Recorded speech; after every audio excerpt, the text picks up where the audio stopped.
man. Go on with it, go on with it. Besties, do you have a second? Hey, friend. Hey, the best squad. It's your girl, Ebony, the best. Y'all, I'm trying to keep y'all updated, trying to put these videos out, but I need you guys to like up the videos. Put a little comment, even if you just say hi. So this next video is about Sunnie. And Sunnie, okay, she's sick and tired of Destiny. She is literally sick and tired of Destiny coming for her, putting out the narrative about, she being a single white stalker. Like, girl, you sound whack. Corny as heck. Okay? You sound weak. Let it go, Destiny. So, Sunnie wasn't having it today, and she made a post on her Instagram. As she's been laying low, and just living her best life with her husband, right? So she made a post today on her Instagram, and this is what she said. So Sunnie says, Bitter Betty is at it again. I'm about to break my silence and let them know why your ex-husband left you, since you can't seem to keep our names out your mouth. Hashtag it's about to get real. Hashtag I was trying to spare you, baby. When I tell you that Sunnie is done playing with Destiny, she is done. Okay? So y'all, as you know, this dust mice is out here doing interview, talking to whomever. I'm not even listening to most of them. Just trying to paint the narrative like she did today with Melody. Y'all please check out that video where Melody dragged her for filth and proof to the fact that you are out here trying to let people think that, oh, you paid for it, when in actuality, Melody had to pay on your card. Okay, let's be clear. Pay on your card so she could get the money to put on yours so you can help her rent the car at the time. You couldn't pay your own card. And that's the gag right there. So I'm just going to play this little clip that Sunnie did today, just thanking everyone for supporting her. Hello, everyone. I just wanted to come on here real quick and just say thank you so much to all of the women who literally come on here and support and show me love in my DMs. Like, it's so easy to be mean and nasty like the rest of the world, but to show love and to send prayers and blessings and wishful thoughts, I just really appreciate it. And it just shows how many beautiful souls there are in this crazy, crazy world. And I just wanted to say thank you. And I wanted to wish you all love, support, and blessings. May God cover you and your family. I just wanted to come on here and just say thank you, because I know I don't always respond with words, but I just wanted to let all of you all know that I really do appreciate your support. And stay tuned. I got some good things coming and some good news to drop. And I can't wait to share with you guys. So definitely I will keep you posted. And I can't go live right now because some hater reported my page. I got a couple more days. But I will be going live and sharing that news with you guys. So thank you for your support. And stay tuned. Have a blessed one. So guys, I'm gonna play the live now with Destiny and I think DJ Richie, and she had the audacity to talk about Sunnie doing her acting on Tubi. Girl, what you doing? You're in Stormy's warehouse packing boxes for a few little candles, and you think you made it? Girl, what happened to your real estate thing, that business you were forming with them ladies? What happened to the show that you were gonna do with what's her name? What's Martell's other girlfriend? Belinda. What happened to the candles? What happened to all these things? Your store. And you out here throwing shades at somebody who's doing better than you? Girl, bye. So y'all, she went on Dustin and was talking about Sunnie and her husband again. I'm gonna let you guys listen to it. Go ahead, hit the like, comment, and subscribe. Let's get these contents going through the algorithm again.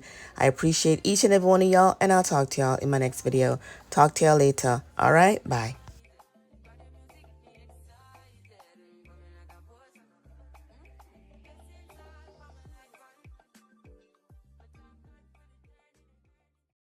Do you does Sunnie is Sunnie to blame for any of that? And I'm not. That's not a knock towards her, but in making the connection that she was a part of telling your story, right? Now that we know that, what do you look back and wonder if maybe your story was not being told? I do, actually. I do. And I've made this point too. And even in the conversation that we had in this last episode, we had a whole drag down about production. Of course, it didn't make it because I think it was like Yeah, too much behind the fourth wall. But I was saying, like, were you always like, I snaking me? I don't know what other word to call it, but because I didn't become difficult or storyline list until she became my producer. I feel like reality TV, and you've been in reality TV, everybody has moments of difficulty and tug of wars with, production. But I was like, man, was this a Yeah, I mean, and that just kind of occurred to me as we were having this conversation. Like, and I don't think, and I knew I'm gonna be transparent with your viewers because I told you I wanted to have this specific conversation with you because I understand the relationship between a reality TV personality and the producer. I understand how much faith you have to put in them because you have to give them everything. If you're having a bad day, if you got a flat tire, if somebody can't take care of your kid that day, if your kid gets sick, they know because they are somewhat managing your schedule. They need to know your business. You know what I'm saying? So all those little details and things that you would never tell possibly another cast member, any of the audience, that person now knows. So does that feel scary to you? It does. I mean, I've said in I don't know if it's play because I missed the interviews, but on the show where I said I felt like she single white female me because, granted, the season is broken into two halves. She was not my producer the first half of the season, and I just think back to even my makeup artist brought this up to me. She said she would come into you remember she used to come in the glam room and just lay across the bed and just hang out with us. At that time, she wasn't my producer. And so, in those times I was getting my makeup done, talking to Moses on FaceTime, doing all my stuff. And I'm just thinking, when she's sitting back, like, plotting this. And it could be true, it could not be true, but I think about all of that. Yeah, for me, I wondered about your mental safety with regards to now looking back over everything that this person now knows, right? And from what I gathered as the information sort of came out, you did an interview and we found out about this situation. Even in that interview, I didn't get the sense that you were attacking her. I got the sense that you were telling your story. That is in fact true.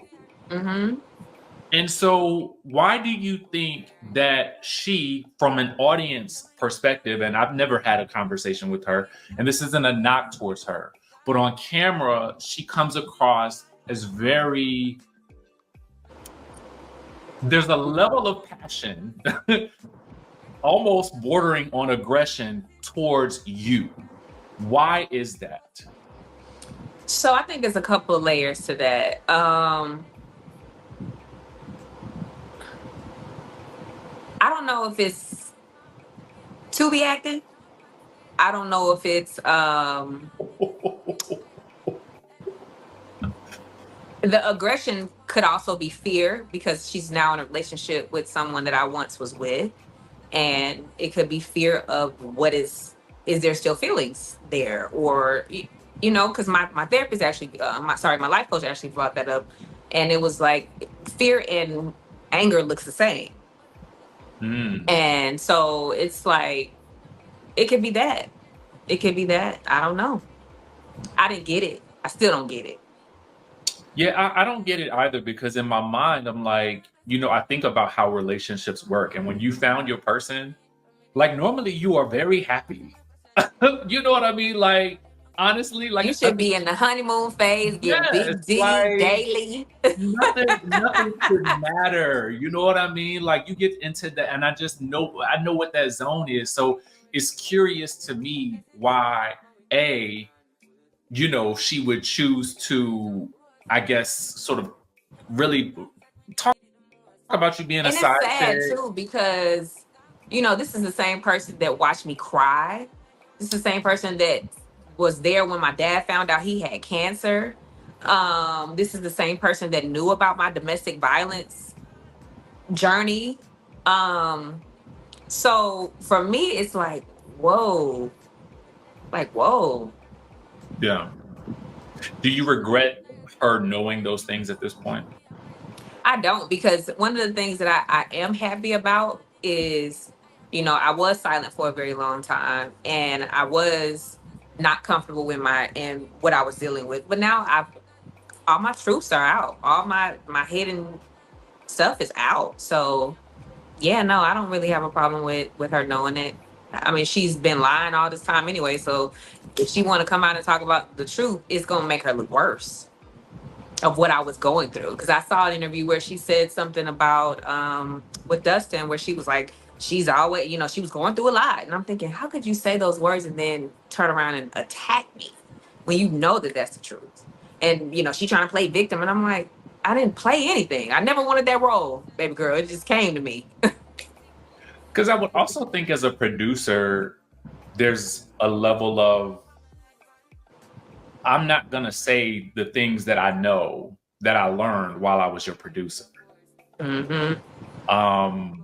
So that is a little disheartening to me, just to kind of see her now as a cast member. My question to you is, do you think that was always her objective?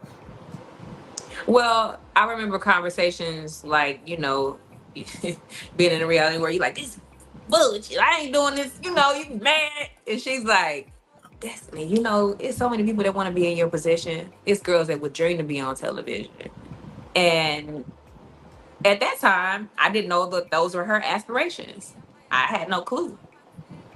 And I've said this, like, you telling me all of these girls that would love to be in my shoes, and you were one of those girls. Because if you weren't, you wouldn't have a brand new marriage and bring it on a show.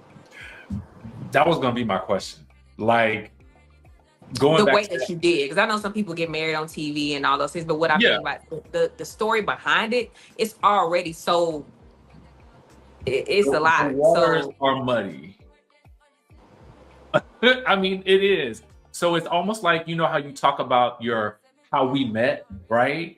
And you think back on it, and you think back on your wedding, and you think about all these little things that occur afterwards.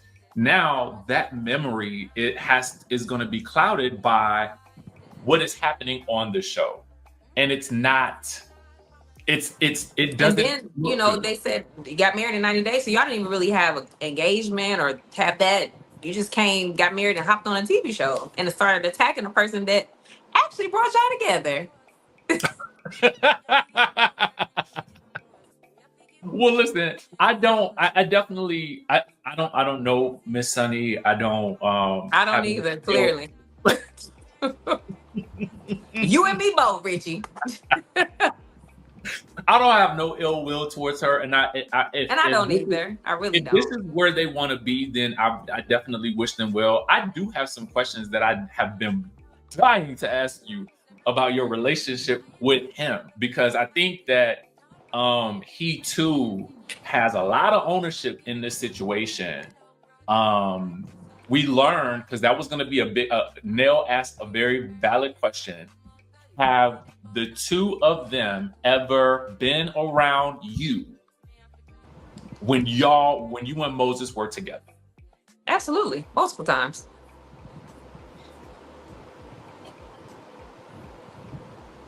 You want me to start at the top? So the first time was outside of the many FaceTime calls that Moses and I had on set, and Sunnie being in my house or around. in Glam Room. You know, outside of that, physically, Monica's show that I opened up for her, she went and got him from the door and gave him his wristband. Okay. His first time. Okay. I want to say the second time was a brunch that I went to with her, and we met her at a store, and I hopped in the car with her. So that's another time. The time that really makes it diabolical is her sitting next to him at my birthday dinner.